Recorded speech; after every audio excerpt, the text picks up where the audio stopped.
welcome to Python tutorial, and in this module we are going to be talking about sets. So last module we talked about tuple, and this module we talk about set. Let's go ahead and just create another file. We call it set.python. That's already makes sense. Okay. Let's do the shebang line. So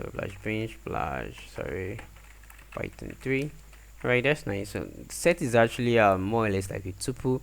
um let's just say my set, you get how it works. Then it actually follows using the curly brace, and that's actually the main difference between the set and the tuple, except set actually works like a real set in real life. If you actually do anything like set in mathematics before, you should be able to understand. Let's say we have, let me just generate any random number here as my hand can type. Okay. Alright, so this is nice. So let's think of this as a set of a set of a particular number, and we'll call this one set 1. Okay, let me just remove the my. Why am I always using my?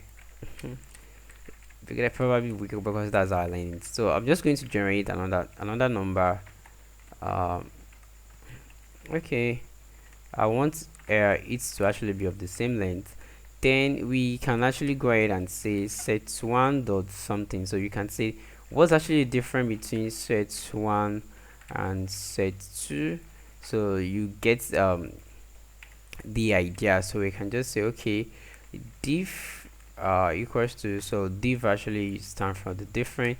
Then I can say print the different. Let's see the difference. So set is actually very useful when you are dealing with mathematical information. This is actually doing my tuple thing set the python. So you said the difference between the two sets is actually 2 and 3, and I think and that's true. So there is no any 3 here, and there is no any 2 here too. So that's the difference between them. So you get the idea of what is it. There are a lot of method on set. So let's just say set 1 dot something.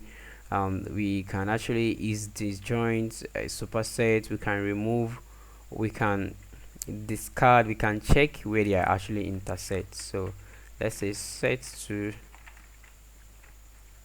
what am I doing? Okay, set to, there we can say inter equals to this. So let's just say inter. Right, let me just run set. So there is actually somewhere where they are intercepted. So I think they intercept on 8, on 4, the intercept on 6. So 6 is here, the intercept on 7. Okay, let me just show you some shortcuts that you can actually use with sets. So which is very important. Not only with sets, you can use it with any other kind of or as long as it's actually part of Python objects. Yeah, let me just put it that way, because you realize that most of the time when I actually forget about the method, I use the Visual Studio Code extension to do set 1 dots. Then automatically Visual Studio Code is going to view this for me. So the question is that what if you're actually coding on let's say on a text editor, whereby it's not actually a kind of a programming editor like this, just a pure editor, and or probably you actually went for interview and they ask you to write a code without using Visual Studio Code to help you. So how can you find your way out? So to find your way out is very simple. If you forget about any function, any method, you can just say print dir. So dir means like the directory listing, so I think so, of set 1. And if I actually trying to run this code now, you see a lot of garbages on my screen. So this is actually a lot of garbage, but each of these guys actually really do the same thing I was doing. Set 1 dot, then bringing out, sorry, set 1 dot, then bringing out all the informations for you. So let's just explore it together right here. So down here you can see I've used this is the difference I used before. So the difference is right here.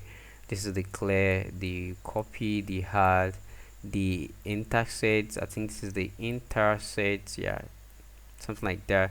We have the intersect update is disjoint, its supersets is update and all.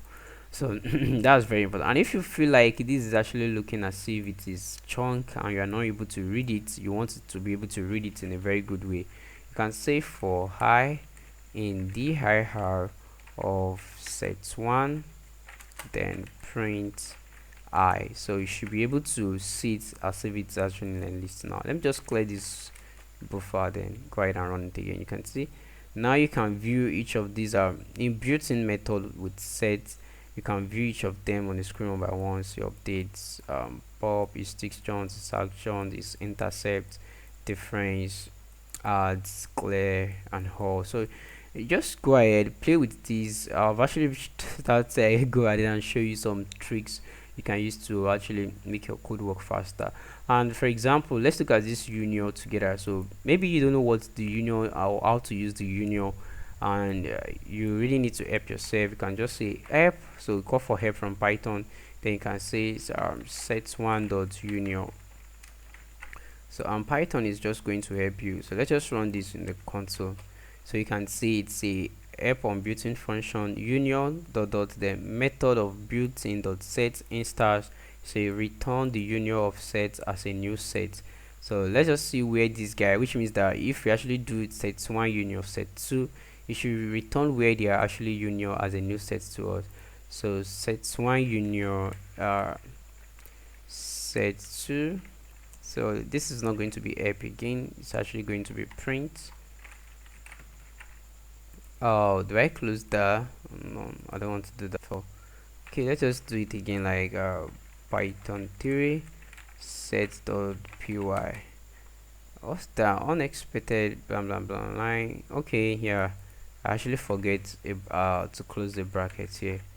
Okay, let's run this again. You can see it actually brings what's called the union between those two sets as a new set of subsets. So you get the idea, guy. Okay, there's still a lot of methods that are still on that set. I wanted to just sit down, work on as an assignment, and return what they are actually back to you. Then you can just try to put it on my code or text me in the comment box. I'm going to reply. I see you in the next video.